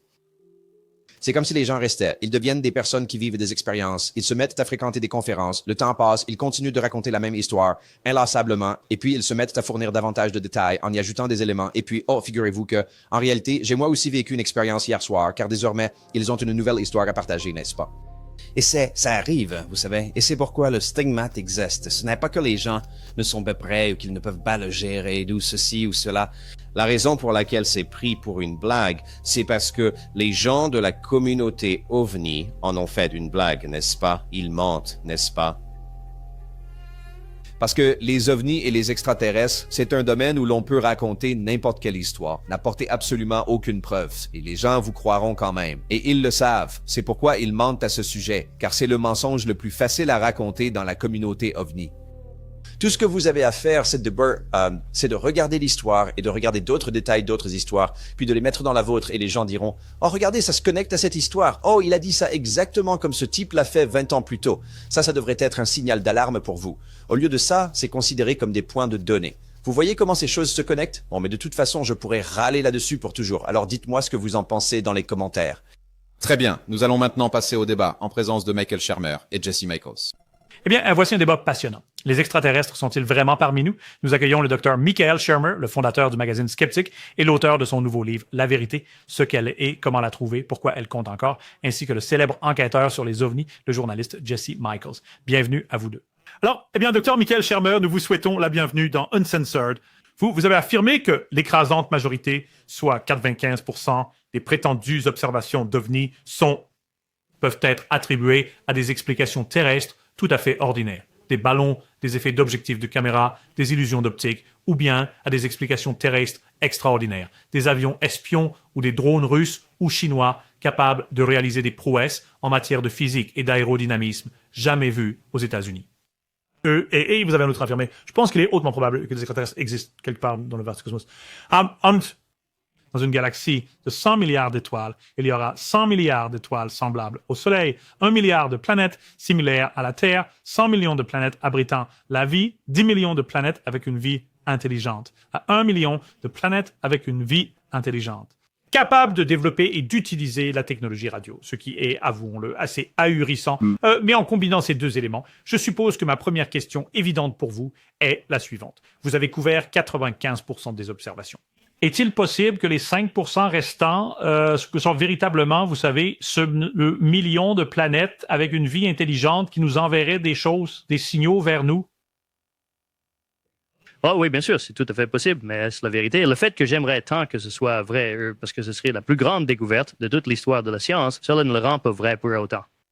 C'est donc dommage que Jeremy Corbell ne veuille pas entendre ce que les sceptiques ont à dire. Je l'ai défié maintes fois sur X, il ne me reconnaît même pas. J'ai finalement parié 1000 $ avec Avilob que nous ne trouverons pas d'extraterrestres. Mais Jeremy est, à mon avis, pris dans une ferveur religieuse et fondée sur la foi. Et puis, il a mentionné Bob Lazar. Bob Lazar prétendait être diplômé du MIT et de Caltech. Il n'a même pas fréquenté l'une ou l'autre de ces institutions. Stan Friedman, l'ufologue, est celui qui a révélé cela. Alors, dès l'instant où vous mentez sur quelque chose d'évidemment vérifiable, comme vos diplômes, vos qualifications, pourquoi croire quoi que ce soit d'autre? Donc, de toute façon, c'est en quelque sorte la réponse courte à cette question. Ce que vous visez, c'est ce qu'Obama a clarifié après sa déclaration initiale, que quelque part, il y a probablement de la vie intelligente, et je suis d'accord avec ça. La plupart des scientifiques sont d'accord. Ça ne veut pas dire qu'il y en a. Nous ne l'avons pas encore trouvé, mais vous savez, avec les télescopes que nous développons actuellement, nous le ferons probablement un jour d'ici, je ne sais pas, 50 à 100 ans. Nous le saurons avec certitude. Mais pour l'instant, nous ne savons pas. Donc tout ce que nous avons, ce sont des probabilités, mais c'est une question distincte de savoir s'ils sont réellement venus ici. Donc l'argument que je développe dans le livre est que c'est possible, mais très, très improbable. Je lui donnerai moins de 1% sur une échelle bayésienne. Je pense que les distances entre les étoiles sont tellement immenses. Si la sonde spatiale voyageait, qui fonce à toute berzingue à environ 96 000 km/h, si elle se dirigeait vers l'étoile la plus proche, ce qui n'est absolument pas le cas, il lui faudrait 70 000 ans pour l'atteindre, ce qui représente une éternité à rester assis avec votre tablette rangée et votre dossier de siège en position verticale. Vous savez, il est tout simplement improbable qu'il soit venu jusqu'ici. Et je pense que c'est vraiment une sorte d'impulsion religieuse, l'idée qu'il y a quelqu'un là-bas, bien supérieur à nous, qui sait que nous sommes ici, et c'est ça la religion. Bon, alors, quelques points ici. Vous savez, Michael Shermer est un sceptique célèbre. Il a le magazine, il a ce livre intitulé La vérité qui sort. Et vous savez, encore une fois, c'est une de ces choses où nous avons aussi besoin de gens comme Michael, qui sont de fervents croyants que ça n'arrive pas, n'est-ce pas? Et ils continueront à exiger des preuves. Montrez-moi la preuve. Nous avons besoin de gens comme ça qui continuent à insister pour ça. Ils ont leur propre biais de confirmation, d'une certaine manière, n'est-ce pas? Et ne pensent pas qu'il y ait quoi que ce soit, alors tout ce qui en ressort, ils essaieront de le justifier. Encore une fois, nous avons tout simplement besoin, oui, de chiens de garde des deux côtés. Vous savez, nous avons besoin de Jeremy Corbell et de Michael Shermer, à mon avis. Oh, nous avons besoin de Jesse Michaels, nous avons besoin de Pierce Morgan, nous avons besoin de Patrick Armstrong, nous avons besoin... Dites votre nom à voix haute, n'est-ce pas? Nous avons besoin que tout le monde se mobilise pour ça. Mais au bout du compte, vous savez, Michael qui insiste pour avoir des preuves et des faits concrets, personnellement, je ne vois absolument rien de mal à cela. Maintenant, ce sur quoi je voudrais un peu m'opposer, c'est, vous savez, l'idée selon laquelle, eh bien, Jérémy ne souhaite pas l'affronter. Donc, vous savez, il ne peut pas faire face à la réalité et c'est une question d'ordre religieux. Je veux dire, ce n'est que l'opinion personnelle de Michael, mais parfois, les gens ne veulent tout simplement pas débattre ou discuter avec quelqu'un. L'Anastasia, il n'y a pas de vraie raison à ça. Ou bien c'est une des possibilités, mais pas toutes. Alors, peut-être que Jérémy n'apprécie tout simplement pas Michael Shermer. Peut-être qu'il le trouve malhonnête, peut-être enfin, il y a tellement de raisons différentes, mais bien sûr, c'est ce que les gens pensent quand quelqu'un refuse de débattre avec eux. Ils se disent aussitôt, « Oh, t'as juste peur de moi. » T'as peur de la vérité. Tu sais, mais tu vois ça tout le temps sur Twitter quand quelqu'un se fait bloquer. Ils disent, tu vois, il m'a bloqué parce qu'il ne veut pas connaître la vérité. Non, parfois on est juste bloqué parce qu'on est agaçant. Tu vois ce que je veux dire? Quand les gens, genre, deviennent perturbateurs ou qui commencent à commenter 100 fois, à vous tweeter, à vous taguer et à vous envoyer des messages et tout ça. Parfois, vous vous dites juste, mec, je n'ai pas le temps pour ça, n'est-ce pas? J'ai bloqué des gens pour cette raison et ensuite ils continuent et disent, tu vois, Patrick m'a bloqué parce que, non, je t'ai bloqué parce que c'est trop. Je n'ai pas le temps pour ça. Et chaque personne qui veut interagir avec vous, si elle n'interagit pas, elle est en quelque sorte malhonnête. Vous savez, c'est juste, je ne sais pas. Qui s'en soucie? Au final, Jesse Michaels a fait le débat avec Michael Shermer et vous savez, voilà, c'est tout. Et puis, vous savez, encore une fois, mais vous savez, la position de Michael, selon laquelle nous avons besoin de preuves et d'éléments concrets pour étayer cela, eh bien, encore une fois, je ne pense pas que quiconque puisse vraiment être en désaccord avec une telle affirmation. Bien sûr, s'il y avait des entités qui nous étaient largement supérieures, alors le temps qu'il leur faudrait pour se rendre de là où elles se trouvent jusqu'à nous pourrait être considérablement plus rapide, n'est-ce pas? Donc, tu bases ta logique sur la rapidité avec laquelle on pourrait faire quelque chose. Mais, tu sais, j'ai toujours pensé qu'il est fort probable qu'il y ait des êtres plus intelligents et des peuples sur d'autres planètes. Pourquoi pas? Pourquoi serions-nous les seuls? Et s'ils sont plus intelligents, s'ils sont plus sophistiqués, alors les échelles de temps que vous avancez pour expliquer pourquoi cela semble si invraisemblable n'auraient en fait absolument aucune pertinence, car ils pourraient arriver ici en un clin d'œil. Bien sûr, Pierce, je changerais d'avis en un clin d'œil si demain, Marco Rubio ou Pete Hegseth ou Trump lui-même disait « Nous avons les extraterrestres, les voici », et que c'est couvert par ABC, CBS, NBC, You, CNN, Fox. Tout le monde le montre exactement comme le ballon espion chinois. Personne n'en doute. Maintenant, on parle des qualifications des pilotes qui ont abattu le ballon espion chinois. Nous n'avons pas besoin de tout cela car nous avons le ballon espion chinois. Alors, je changerai d'avis dès demain. Je paierai 1 000 $ à Avi Loeb et ce serait tout. Ce serait réglé. Mais au lieu de ça, nous n'avons toujours pas obtenu cela. Et vous savez, j'entends ça depuis que, vous savez, nous avons lancé le magazine Skeptic. Voici le volume 1, numéro 1 de 1992. J'entends ça depuis que nous avons commencé le magazine. La révélation peut arriver n'importe quel jour maintenant. Et si vous voulez remonter avant ça, Carl Sagan, dans les années 70, en parlait déjà. Vous savez où est la preuve? Et là, toujours, la réponse est toujours, c'est classifié. Vous savez, on ne peut pas vous le montrer. Les Men in Black, les lanceurs d'alerte, les vidéos granuleuses, les photos floues. Montrez-nous ça. Je veux dire, si on a vraiment les extraterrestres, je changerai complètement d'avis dès demain. Montrez-nous ça. Tu sais, il y a une raison pour laquelle je n'aime pas les étiquettes, n'est-ce pas? Sceptique ou croyant ou ceci ou cela, parce qu'alors on est enfermé, n'est-ce pas? Alors on est enfermé et les gens vont juste nous attribuer des croyances ou des non-croyances en fonction de l'étiquette qu'on s'est collée. Tu vois ce que je veux dire? C'est comme... Je ne suis juste pas fan de ça, mais encore une fois, il nous faut toutes les couleurs dans cet arc-en-ciel. Alors, mais une chose que j'ai trouvée intéressante à propos de Michael Shermer, c'est qu'il a posté sur Twitter un tas d'extraits différents de ce débat, mais il a publié un tweet en particulier que j'ai trouvé vraiment très intéressant. Et Jeremy Corbell a immédiatement abandonné l'émission et a refusé de dialoguer avec un scientifique professionnel et sceptique, moi, parce qu'alors la supercherie serait révélée. Tant que vous vous parlez à vous-même, vous pouvez croire absolument tout ce que vous voulez. Aucun scientifique ne pense que nous ayons établi un contact avec des extraterrestres. Aucun. Bon, il y a pas mal de choses sur lesquelles j'aimerais revenir dans ce tweet. Premièrement, la dernière partie. C'est manifestement faux de dire qu'aucun scientifique ne pense que nous avons établi un contact avec des extraterrestres. Beaucoup de scientifiques ont dit qu'ils le pensaient, n'est-ce pas? Ils ont même nommé l'espèce. Maintenant, vous pouvez être en désaccord et penser qu'ils ont tort, mais dire qu'aucun scientifique ne pense cela, c'est ce qu'il a dit, ce n'est tout simplement pas vrai. C'est manifestement pas vrai.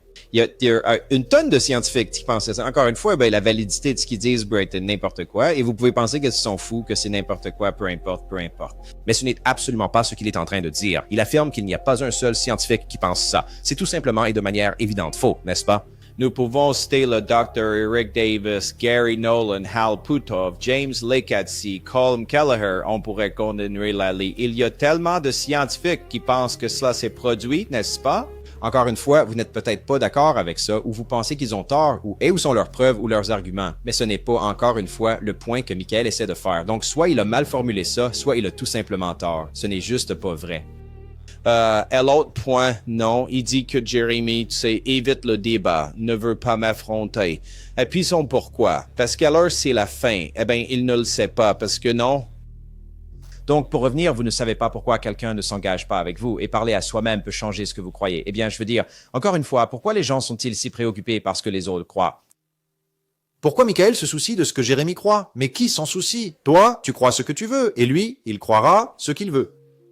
Si ta conviction est influencée par celle de quelqu'un d'autre, alors ta conviction n'est probablement pas si solide, n'est-ce pas? Je pense que Michael, il veut piéger Jérémy, vous savez, le coincer et lui faire dire des choses, et ensuite, genre, boum, je t'ai eu. Vous voyez?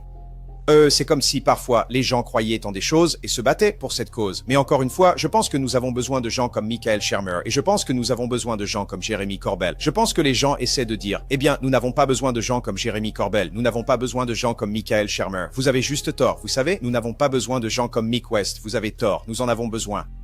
Nous avons besoin de chacun d'entre eux, nous avons besoin de tout le monde. Et même s'ils se disputent un petit peu, ou même s'ils ne sont pas du tout d'accord, ou ceci ou cela, ou des croyances, ou je suis désolé, je pense simplement que tout cela contribue à nous faire avancer vers la vérité, quelle que soit cette vérité. C'est un peu ma position sur la question. Maintenant, passons enfin à Jesse Michaels, qui va nous parler ce qui a pris une éternité dans cette vidéo, pour être tout à fait honnête avec vous. Mais avant cela, Pierce doit nous présenter les théories les plus importantes concernant la nature de ces phénomènes. Faites-le nous voir. C'est-à-dire, si on a vraiment des extraterrestres, je changerai d'avis dès demain. Montrez-nous-le. C'est tout. D'accord. Jesse Michaels, il soulève un bon point. Voyons voir. Il y a beaucoup d'hypothèses sur ce que les croyants imaginent concernant les observations d'aliens et leur nature. Les 5 principales, je vais les énumérer et j'aurai votre avis ensuite. La première est l'hypothèse extraterrestre. Elle affirme que les ovnis sont des vaisseaux spatiaux physiques ou des sondes pilotées par des êtres intelligents venus d'autres planètes. La deuxième est l'hypothèse interdimensionnelle. Cette théorie suggère que les ovnis ne viennent pas d'autres planètes, mais d'autres dimensions ou d'univers parallèles qui coexistent avec le nôtre. Ensuite, il y a l'hypothèse cryptoterrestre.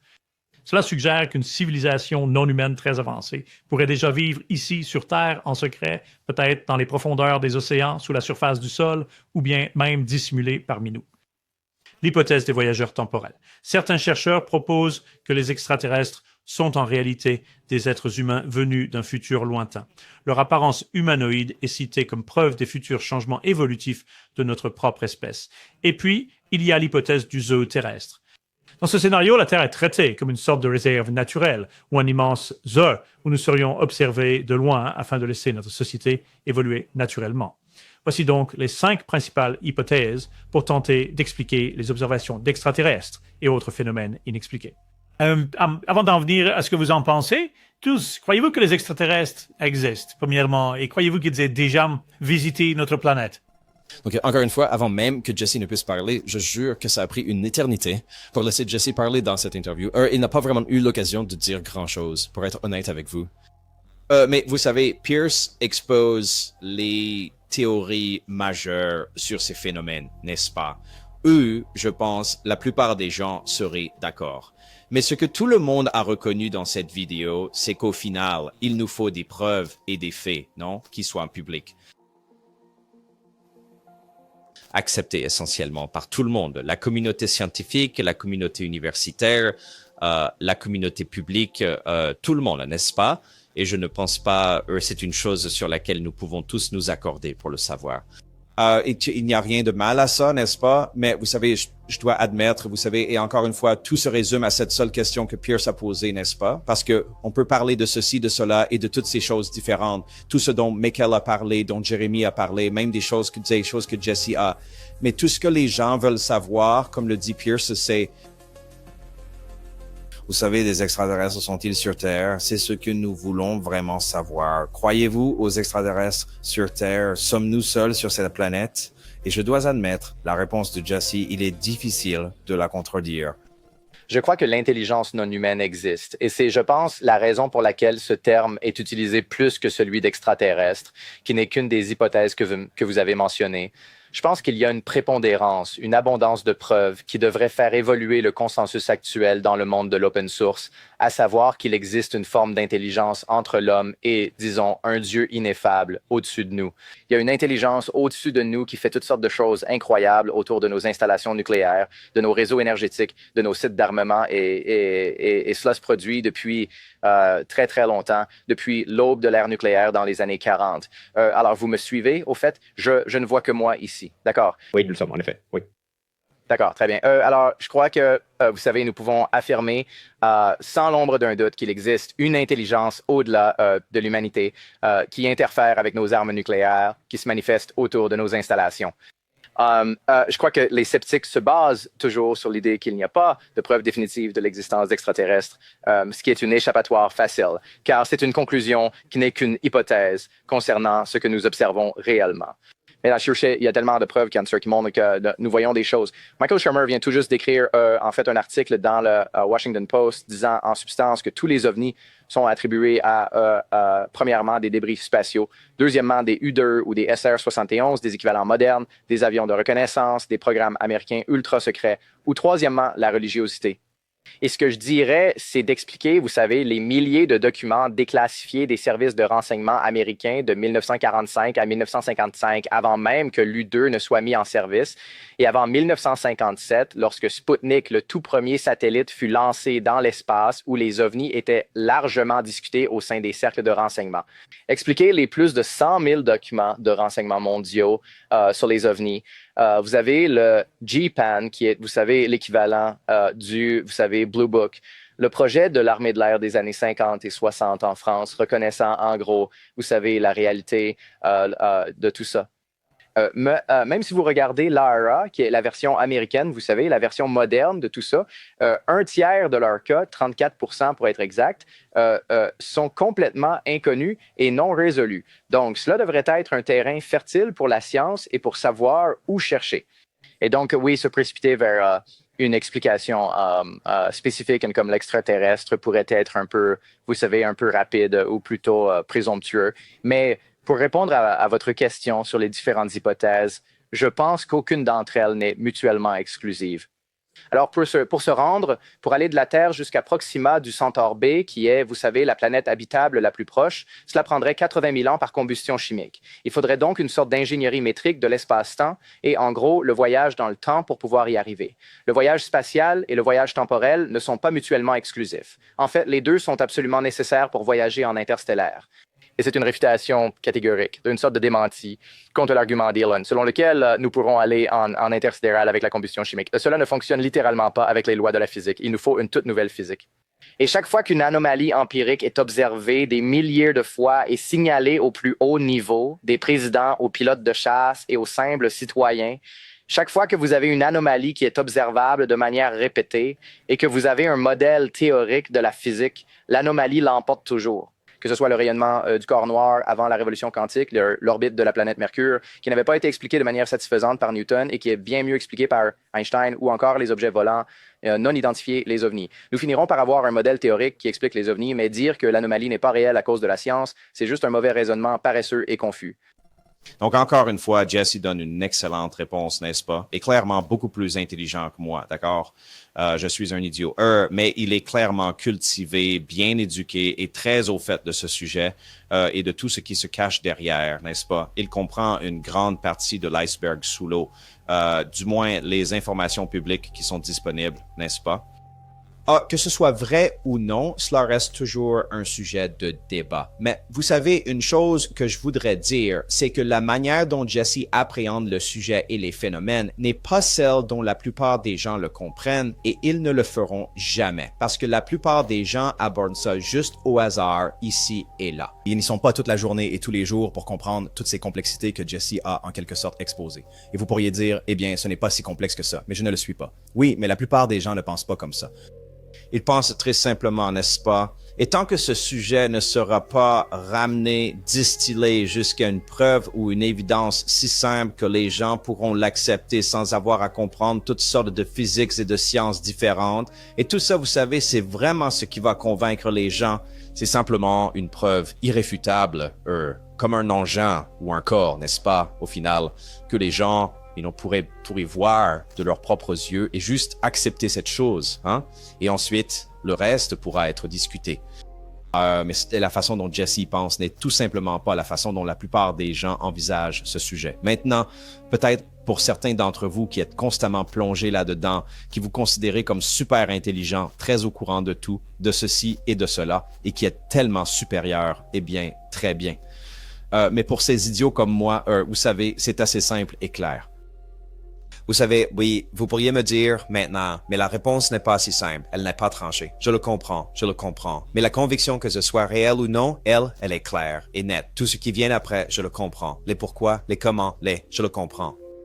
C'est une zone grise, si l'on veut, sans vouloir faire de jeu de mots, mais la réalité de savoir si c'est réel ou non, comme Jérémy l'a si bien dit, c'est soit la vérité, soit ce n'est pas la vérité. N'est-ce pas? Alors, est-ce que nous allons vraiment y arriver? Est-ce que nous sommes sur la bonne voie? Je ne sais pas. Il faudra juste attendre et voir. Alors, regardez, je vais mettre un lien ci-dessous vers cette interview ou tous les autres extraits que j'ai montrés. Tous les liens sources sont en bas. On se retrouve donc à la prochaine. Laissez vos commentaires ci-dessous. N'oubliez jamais ceci, Pachaki, que chaque jour est un cadeau précieux pour chacun d'entre vous. Paix. Salut mon pote, j'adore vraiment ton émission, mais j'ai une histoire à te raconter, tu sais. Je m'appelle Samson, je viens du delta de l'Arkansas, juste ici à Helen, tu vois. Une nuit, j'étais dehors, juste, tu sais, à traîner avec les potes et les enfants, et on regardait juste autour de nous. Et tu sais, j'ai vu cette lumière vive, juste zoom, traverser le ciel, juste bam. J'ai dit, oh là là, est-ce que quelqu'un a vu ça? Tout le monde a fait, waouh! Franchement, je n'y ai plus prêté attention. J'ai pensé que c'était peut-être une simple étoile filante. Peut-être, qui sait? Et pendant que j'y pensais, l'orbe est revenue cette fois beaucoup plus lentement, comme si elle faisait marche arrière. Et il est resté là, planant un petit moment, mais à tout ça, j'ai eu ce sentiment religieux, bam, bam, bam, bam, bam, qui m'a complètement submergé. Le Saint-Esprit m'a dit, ça c'est un ange, mon fils, laisse-moi te dire un truc. Lorsque cette pensée, cette idée fulgurante a soudainement traversé mon esprit, cette orbe de lumière, cette sphère lumineuse, a alors fait quelque chose d'incroyable. Elle a martelé, elle a vibré intensément. Oui, elle a fait quelque chose d'indescriptible. Et cela a complètement transformé ma vie pour toujours. Et ce que je vais vous dire, c'est très important, d'accord? Ce ne sont pas des aliens, ce ne sont pas des extraterrestres, ni des êtres interdimensionnels. Enfin, interdimensionnel, c'est un peu plus proche de la vérité. Le ciel est une réalité, c'est un endroit bien physique. Jésus est également réel, il était une personne de chair et de sang. Ce que vous observez donc, ce sont des anges et des démons. C'est pourquoi certains semblent bons et d'autres mauvais. Mais bon, retour à vous Pachaki en studio.